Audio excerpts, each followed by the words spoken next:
Alléluia, gloire à Dieu. Mes chers amis dans le Seigneur, que la paix et la grâce de Dieu soient avec chacun de vous. C'est pour nous-mêmes une bénédiction le fait que le Seigneur bonne opportunité pour que nous capables de partager avec vous-même l'excellente parole de la grâce de Dieu. Je dis à Nabou avec vous un sujet qui est très important et nous croyons qu'il est capable d'aider à aller de l'avant dans ta marche avec le Seigneur. Nous voulons voir avec vous comment être dirigé par le Saint-Esprit de Dieu. Comment est-ce qu'on est capable de diriger par le Saint-Esprit de Dieu? Pour que nous soyons capables de commencer, moi je vais lire un verset de l'Ancien Testament dans Genèse, le chapitre 1er. Et je vais lire seulement une partie dans le verset 18 là qui intéressait moi. Dieu les bénit et leur dit, soyez féconds. Dieu les bénit et leur dit, soyez féconds.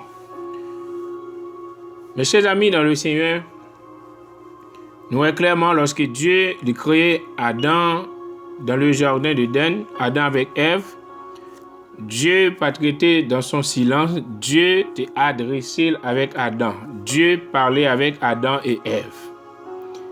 Et c'est pourquoi la parole de Dieu nous dit, Dieu les bénit. Et bénir, lorsqu'on dit on bénit au monde, c'est lorsqu'on prononce, on proclamer. C'est pas de ça que nous voulons parler, mais Dieu les bénit. Dieu parlait au sujet de vie personnelle. Et Dieu leur dit, soyez féconds. Dieu dit, ça veut dire Dieu parlait avec eux. Et c'est pour la première fois, et dans toute l'histoire de l'humanité, que nous voyons que Dieu adressait à l'homme et Dieu parlait avec l'homme. Donc, nous voulons voir la direction divine dans l'Ancien Testament avant la chute d'Adam. Dans Genèse, Dieu les bénit et il dit soyez féconds. Avant la chute d'Adam, Adam pouvait voir en fait dans le monde spirituel, Adam pouvait entendre dans le monde spirituel et aussi bien dans le monde matériel. Adam était un être spirituel, mais aussi un être physique parce qu'il avait un corps. Mais Adam, en fait, avant la chute d'Adam, Adam pouvait voir dans le monde spirituel, que ce soit de Dieu ou du diable, avec le monde physique, le monde matériel.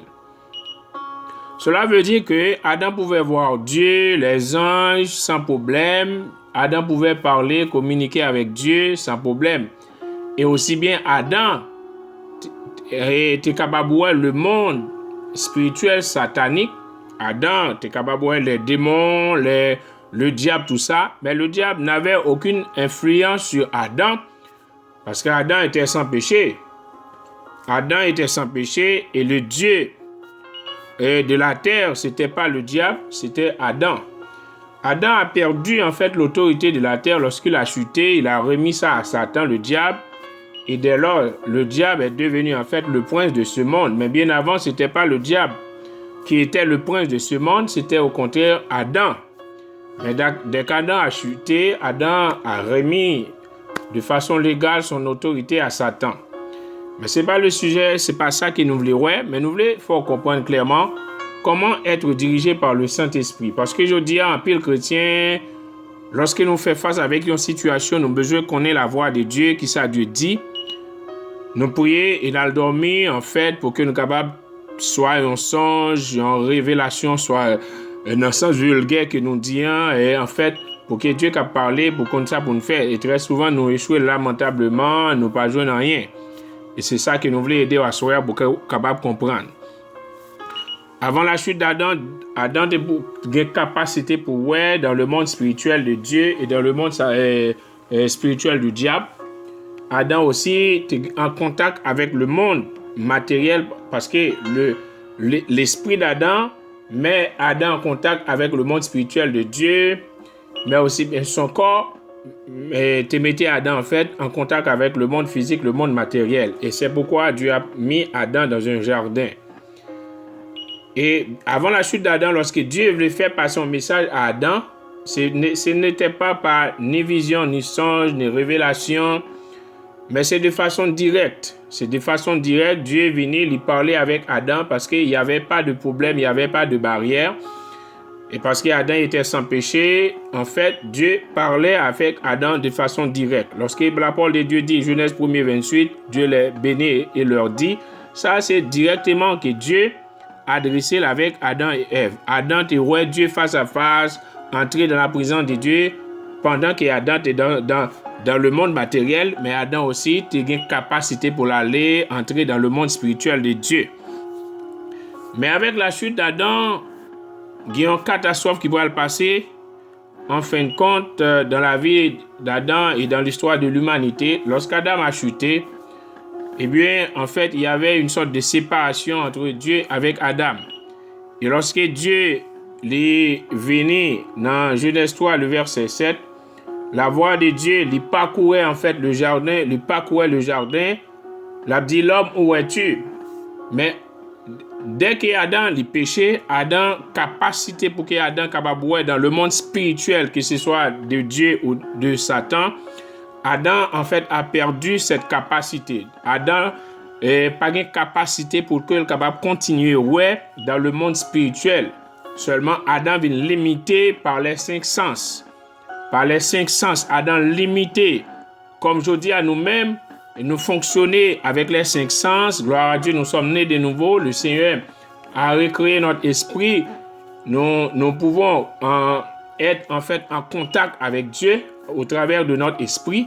Donc ça c'est un autre sujet, mais qui t'est allé dans le domaine qui m'a expliqué pour capable comprendre. Dès qu'Adam a chuté, il y avait une sorte de séparation entre Dieu et Adam.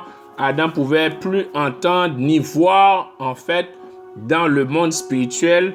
Et au parler de moi, Adam entendait la voix de Dieu lorsque Dieu a parcouru le jardin, mais Adam n'a pas qu'à voir Dieu face à face encore pour que Dieu soit capable de parler avec lui de façon directe. Donc, il entendait la voix audible de Dieu qui a parlé, mais Adam n'a pas qu'à dans la présence de Dieu entrer. En fait, dans la présence de Dieu encore, Dieu face à face bien avant la chute. Non, Adam pas capable encore. Donc, avant la chute, c'était possible, mais après la chute d'Adam, Adam pas qu'à continuer, Et c'est pourquoi je dis, mes chers amis, un pire chrétien échoué, parce que nous pas qu'à faire différence entre l'Ancien Testament et la Nouvelle Alliance, le Nouveau Testament. Et ça fait un pile chrétien pour arriver à comprendre comment que est capable de laisser diriger par le Saint-Esprit. Adam séparé avec Dieu, et Adam nous connaît l'histoire, il dit moi nu, en fait, c'est pas là qu'il nous voulait rester. Dès qu'Adam a chuté, donc contact direct que Adam a gagné avec Dieu, entrer dans la présence de Dieu, ça a été coupé totalement, et Adam venu un homme naturel, un homme pécheur, qui est limité, en fait, qui a fonctionné avec les 5 sens. Avec les 5 sens, la vie, l'huile, l'odorat, le goût et le toucher. Mais, en fait, qui n'a pas qu'à entrer dans la dimension de Dieu, dans la dimension spirituelle de Dieu. Donc, et pour que nous soyons capables d'avancer, nous voulons voir la direction divine, comment être dirigé par le Saint-Esprit, la direction divine dans l'Ancien Testament. Dans l'Ancien Testament, il y avait 3 catégories de gens qui avaient le Saint-Esprit sur eux. Pas en eux, mais sur eux. Il y a une grande différence entre avoir le Saint-Esprit sur eux et en eux.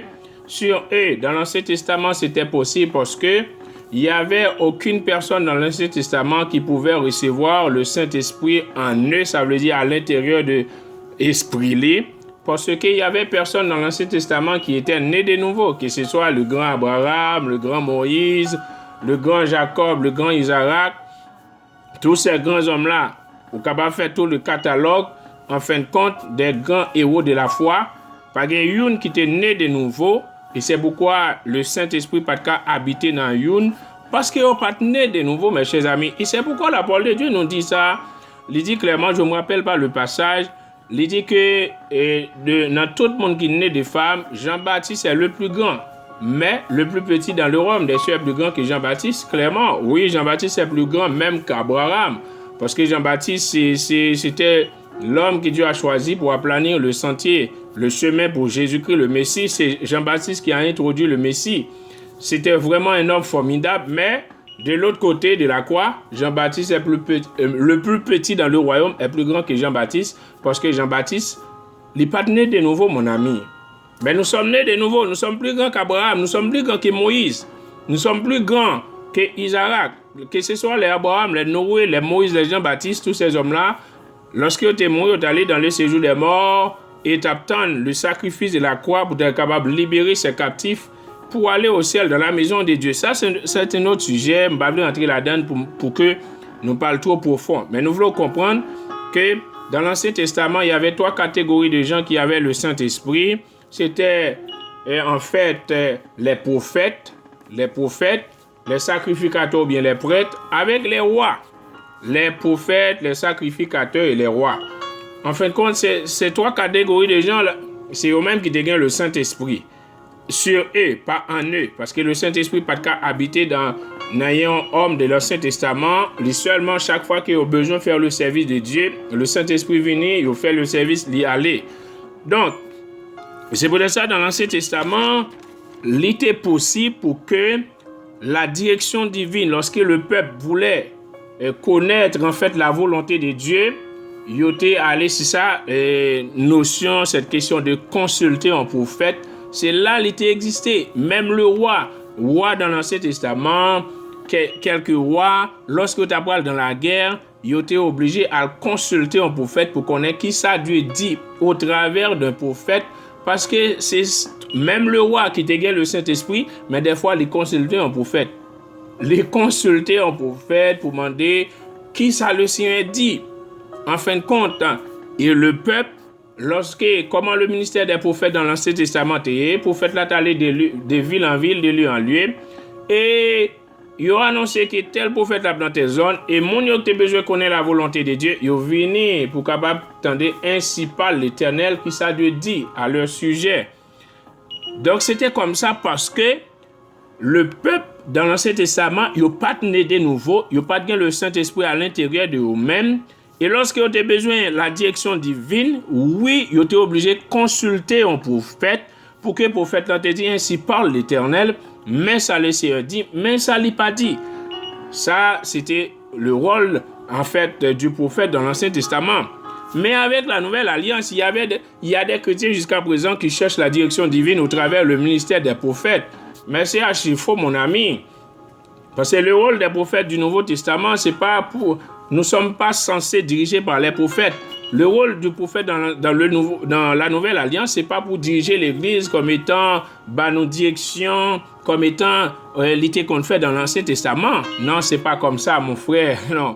Écoutez bien, le rôle du prophète du Nouveau Testament, il a un rôle de confirmation. Je reconnais le ministère des prophètes dans le Nouveau Testament, mais il a un rôle de confirmation de ce qu'une personne a déjà reçu dans son esprit.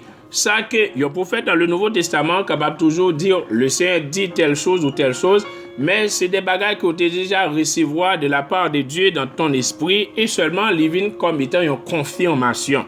Nous ne sommes pas dirigés par les prophètes. Ils sont graves lorsque vous faites face avec une situation et pour aller vers un soi-disant prophète et vous dire, mais ça le Seigneur révélé pour vous, le Seigneur révélé pour marier un tel, pour faire tel bagage et pour marier sous la base de direction divine d'un prophète. 3 jours plus tard, mois, années plus tard, mariage ou crasé et vous dit, mais c'est le Seigneur qui t'a parlé. Mon ami, le Seigneur n'a pas fonctionné comme ça.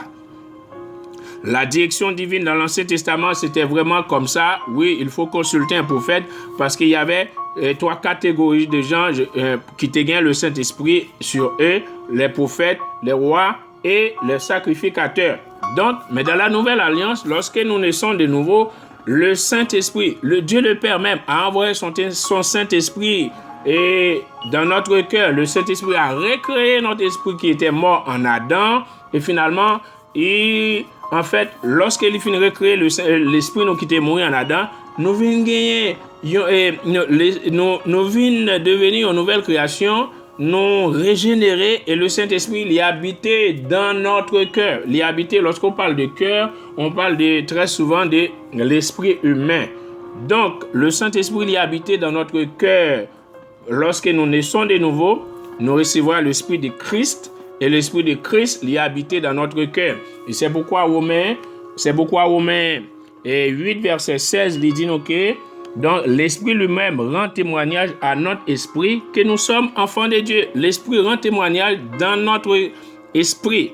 L'Esprit qui est à l'intérieur, le Saint-Esprit, écoutez bien, le Saint-Esprit qui est à l'intérieur de notre esprit, lui rend témoignage et lui dit nous sommes enfants de Dieu.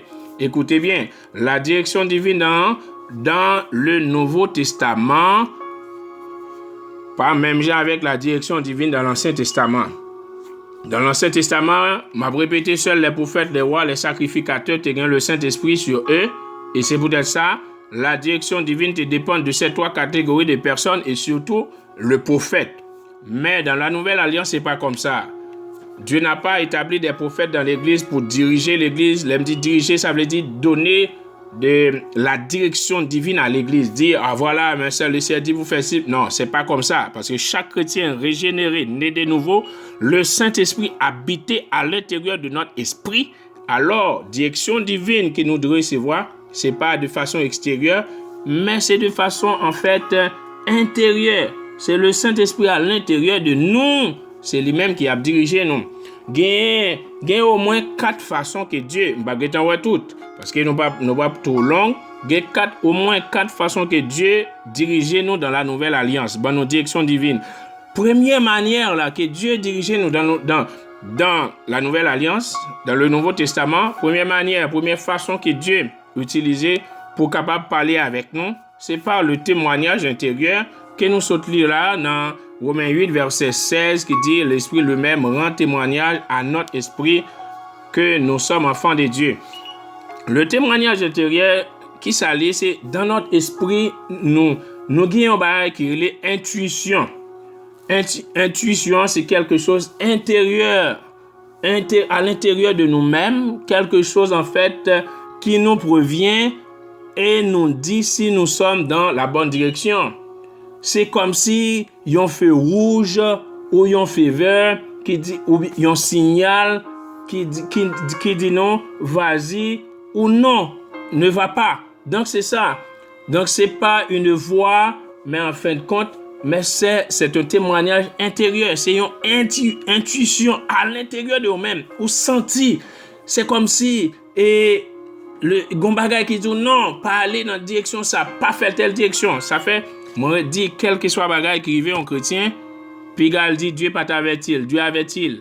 Mais il n'a pas de capacité pour être capable à comprendre comment Dieu t'a parlé. Dieu parlait avec intuition, Dieu bon Dieu, ou sentir à l'intérieur de vous-même. Ou pas de prendre de telle direction, alors prendre, ou sentir à l'intérieur de vous-même. Décision, ça qu'on peut le prendre, bagaille, ça qu'on peut le faire. Il n'est pas porté résultat malgré ce leur fait ou échoué, mais ce n'est pas le Seigneur. Le Seigneur t'a parlé. Mais le fait qu'il apprend nous. Le Seigneur parlait de façon spectaculaire. Lorsqu'il me dit spectaculaire, c'est sans vision, prophétie. Et c'est ça n'attend pour nous dormir pour Dieu parler. Alors, la nouvelle création, meilleure façon que Dieu parlait avec vous. Et m'a campé avec ça, c'est ça le témoignage intérieur, notre intuition, mes chers amis, notre esprit. Nous avons une intuition dans notre esprit. Une intuition, en fait, c'est quelque chose à l'intérieur de nous-mêmes, quelque chose qui nous prévient et nous dit si nous sommes dans la bonne direction. C'est comme un feu rouge ou un feu vert. C'est comme en fait un signal qui nous dit vas-y ou non, ne va pas. Ce n'est pas une voix. Le témoignage intérieur, ce n'est pas une voix, mais c'est un témoignage intérieur, à l'intérieur. Ça arrive très souvent à l'intérieur de moi-même. M'a sorti, m'a fait telle direction. Le Seigneur dit non, pas fait telle direction. Là, à l'intérieur de moi-même que le Seigneur parlait. Mes chers amis, la meilleure façon que le Seigneur parlait avec vous, c'est par le témoignage intérieur. C'est pas ni prophétie, c'est pas ni songe, ni révélation, j'en pensais, mais c'est pas le témoignage intérieur. Il y a 4 façons au moins. M'a cité même pas temps développé. Le témoignage intérieur, 1. La voix de notre esprit, c'est pas la voix du Saint-Esprit, non, la voix de notre esprit régénéré. Troisièmement, la voix du Saint-Esprit, ça, c'est de façon audible que le Saint-Esprit est capable de parler avec nous. Et quatrième façon, ça que nous remet en pile là, de façon spectaculaire. Dans direction divine de façon spectaculaire, il y a 3 bagages là-dedans, il y a prophétie, songe, vision. Et c'est Le Seigneur rarement utilise ces choses pour qu'il soit capable de parler avec nous. Meilleure façon que le Seigneur parler avec nous et que nous passions à côté, c'est par, en fait, le témoignage intérieur. Et je vais citer une citation d'un grand qui m'a mis en pile, Kenneth Hagin.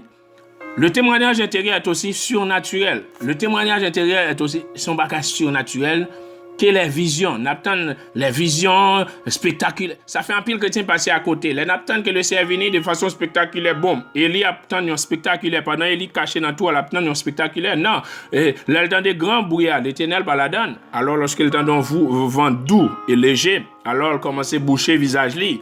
Là, Élie, il comprend que le Seigneur est là. Mais chers amis, très souvent, on attend que le Seigneur parle dans une dimension qu'il parle là. Il parle là, mon ami. Il va pour me citer le témoin. En fait, la citation de Kenneth Hagin. Kenneth Hagin dit, beaucoup cherchent le spectaculaire et passent à côté du surnaturel, qui est là tout le temps. Beaucoup cherchent le spectaculaire et passent à côté du surnaturel qui est là tout le temps. En pile dans nous, le fait que nous, ça fait que nous pas qu'attendre la voix de Dieu, c'est le fait que nous attendons le spectaculaire. Ça veut dire sans vision, rêve, dormir, lever. Non, mon ami, c'est pas le témoignage intérieur. Pour nous capables de résumer, pour nous finir, dans l'Ancien Testament, la direction divine, c'est tellement, au travers les prophètes, les trois catégories de gens, les rois, les prophètes, tout ça. Avant la chute d'Adam, Adam était capable de parler avec le Seigneur de façon directe, mais la chute a mis une sorte de séparation. Eh bien, Adam, pour le connaître le Seigneur, c'est pas inspiration et pas révélation. Mais je dis, nous sommes nés de nouveau. Nous ne sommes pas censés diriger par le ministère des prophètes. Oui, je reconnais le ministère des prophètes dans la parole de Dieu, mais c'est pas pour diriger notre vie. Le monde qui l'a pour diriger nous, c'est le Saint-Esprit. Et meilleure façon qu'il dirige nous, c'est par le témoignage intérieur. C'est le témoignage intérieur. Moi, je dis son intuition à l'intérieur de nous-mêmes. C'est quelque chose qui prévient nous, qui dit nous, oui, vas-y, va là-bas, fais ici, fais ça. C'est comme un feu vert, un feu rouge. Feu vert lorsqu'il bon accès pour passer, feu rouge lorsqu'il dit stop, stopper. Il y a pile dans nous, malheur arrivé nous. C'est le fait que nous pas apprendre à écouter la voix de notre esprit, la voix en fait du témoignage intérieur, la voix de notre esprit. En fait, c'est ça qui fait que nous pas qu'à avancer. Mes chers amis, que le Seigneur capable bénir. Et c'était pas ça que le Seigneur était pas moins pour oiseau. Que bon Dieu bénisse, qu'il fortifie et comprendre la direction divine au travers le Saint-Esprit afin que vous capable réussir dans tout ça entreprendre. Que le Seigneur fortifie. Alléluia. Amen.